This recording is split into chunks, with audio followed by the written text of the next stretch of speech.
जिसमें हाइड्रोजन और कार्बन मिला रहेगा उसको हम कहेंगे हाइड्रोकार्बन। देखते हैं अभी का एक बहुत बड़ा इंपॉर्टेंट टॉपिक है, कार्बनिक यौगिक का एक बहुत बड़ा इंपॉर्टेंट टॉपिक है हाइड्रोकार्बन। तो हाइड्रोकार्बन के हम लोग समझते हैं कि हाइड्रोकार्बन किसे कहते हैं, ये कितने प्रकार के होते हैं। इससे जो है से कंपटीशन में भी क्वेश्चन बहुत सारा आता है। तो हाइड्रोकार्बन हो गया, तो हाइड्रोकार्बन के नाम से ही क्या है, ये हाइड्रोजन और कार्बन, तो हाइड्रोजन और कार्बन से जो मिलकर के बनता है उसी को कहते हैं हाइड्रोकार्बन। तो हाइड्रोकार्बन का डिफिनीशन देखते हैं क्या, वह रासायनिक यौगिक जिसमें सिर्फ और सिर्फ वह रासायनिक यौगिक जिसमें सिर्फ और सिर्फ कार्बन तथा हाइड्रोजन से जुड़े होते हैं उसे हाइड्रोकार्बन कहते हैं। यानी कि जिसमें हाइड्रोजन और कार्बन ही रहेगा सिर्फ, उसको कहेंगे हाइड्रोकार्बन। तो ये हो गया हाइड्रोकार्बन। हाइड्रोकार्बन जो होता है वो मुख्यतः दो प्रकार के होते हैं। हाइड्रोकार्बन जो होता है वो मुख्यतः दो प्रकार के होता है। पहला है संतृप्त हाइड्रोकार्बन और दूसरा है असंतृप्त हाइड्रोकार्बन। पहला है संतृप्त हाइड्रोकार्बन और दूसरा है असंतृप्त हाइड्रोकार्बन।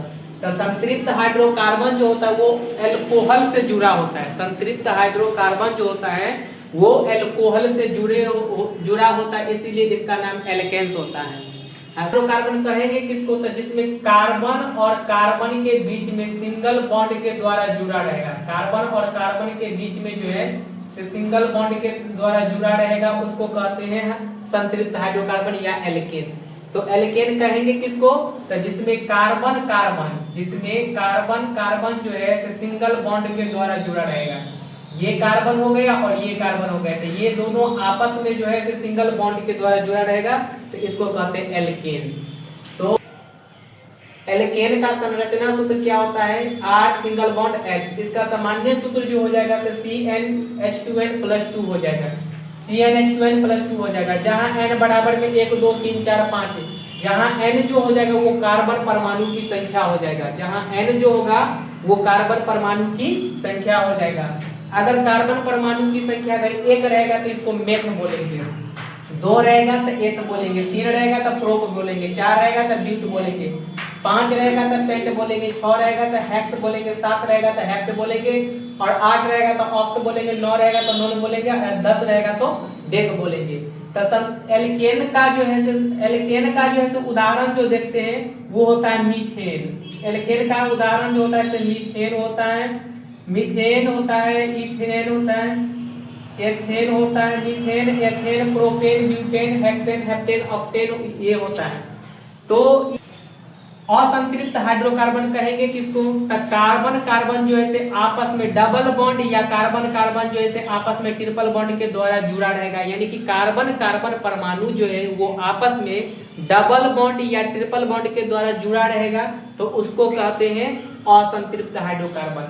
अब असंतृप्त हाइड्रोकार्बन दो प्रकार के होता है, एक एल्कीन का जो एल्कीन और दूसरा हो जाता है एल्काइन। तो एल्कीन जो होगा वो कार्बन कार्बन के बीच में डबल बॉन्ड होगा, एल्काइन जो होगा वो कार्बन कार्बन के बीच में ट्रिपल बॉन्ड होगा। तो एल्कीन कहते हैं किसको, तो वह असंतृप्त एल्कीन्स का डिफिनीशन क्या हो जाएगा, तो वह असंतृप्त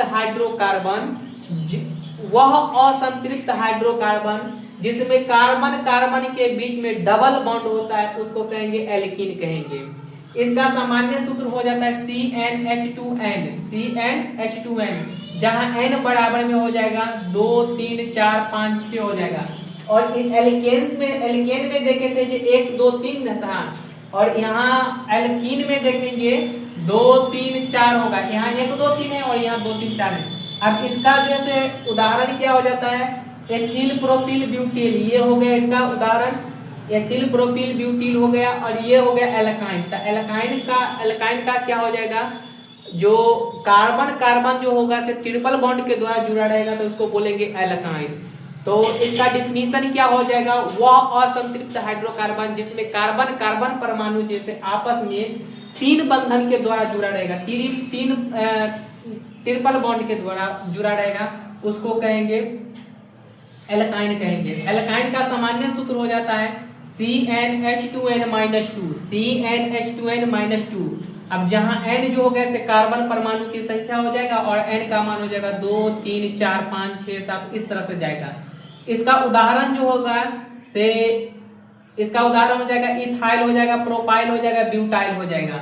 अब ये बनता कैसे है, तो n के जगह पर 2 रखेंगे तो 2 और 2 दूना 4, तो ये हो गया C2 और H4। अब n के जगह पर 3 रखेंगे तो C3 और 3 दूना 6 H6 हो जाएगा। इस तरह से बनता है। और यहाँ पर हो जाएगा क्या, जो एल्काइन का जो नाम हो जाएगा तो n के जगह पर रखेंगे 2 तो 2 C2 हो गया, C2 हो गया और 2 दूना 4 और 4 में से घट जाएगा 2, 4 में से घट जाएगा तो 2, तो यह बच गया 2, तो C2H2 हो गया। उसी तरह से 3 रखेंगे तो C3 और 3 दूना 6 और 6 में से घट जाएगा 2, तो बच जाएगा 4, तो ये हो गया प्रोपाइल। ब्यूटाइल हो गया, तो ब्यूटाइल हो गया तो n के जगह पर 4 रखेंगे तो ये हो गया C4 और 4 दूना 8 और 8 में से 2 घट जाएगा तो हो गया 6। तो इस तरह